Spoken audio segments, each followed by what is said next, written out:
What the king dreams, the hand of the king builds.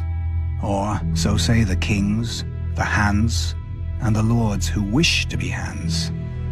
The lowborn put it differently. The king eats and the hand takes the shit. The fact is, most kings hate ruling. We shouldn't blame them. Their only qualification is blood. So, naturally they're wary of a seat made of blades. Far better to find other men to rule in their stead. But how should a king select his hand? Family? One king chose his brother, Prince Maegor, a warrior who was proud and arrogant. Maegor agreed to marry the High Septon's niece to unite the faith and the crown, but then secretly wed a second wife, in a Valyrian ceremony artfully combining bigamy and heresy. And when word of it got out, the king was forced to exile Maegor and choose a Septon as his new hand. But the damage had been done. The king had trusted in family, and his brother had set off a rebellion that would claim his rule and his life. Strength?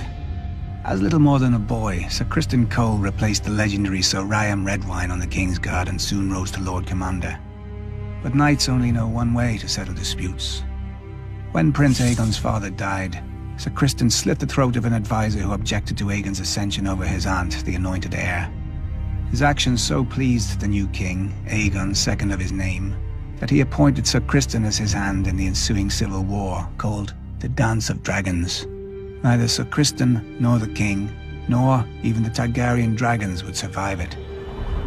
Perhaps it's no surprise that the wisest king in the history of Westeros made the wisest choice for his hand. The son of a lowly blacksmith, Septon Barth had few options for advancement in the world, and even fewer after his family gave him to the faith as a child. But as royal record keeper, Barth impressed the king so much that the king, defying all his highborn advisors, made Septon Barth his hand. 40 years of prosperity ensued. So much did Barth accomplish that many lords and commoners credited him with sorcery. No other explanation could they accept for a man without blood or skill at arms. Because what Barth had was rarer than both: a sharp mind. Years later, the realm had no sharper mind than Lord Tywin Lannister, hand to King Aerys Targaryen, or, as history remembers him, the Mad King. He saw assassins and plots in every shadow, heard whispers in silence, and burned men alive. But his greatest madness by far was driving away Lord Tywin. The Mad King then cycled through every mistake of his ancestors.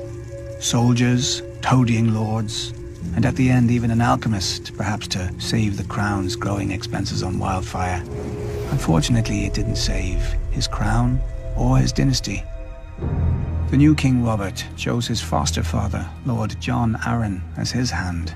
The wisest decision Robert ever made. Not that it had many rivals. Too bad it proved so fatal. Lord Arryn was a man of honor from an ancient and proud family. But honor is no shield against the corruption of the capital, as Lord Arryn's successor, Ned Stark, learned as well. Perhaps the hand of the king is a flawed idea.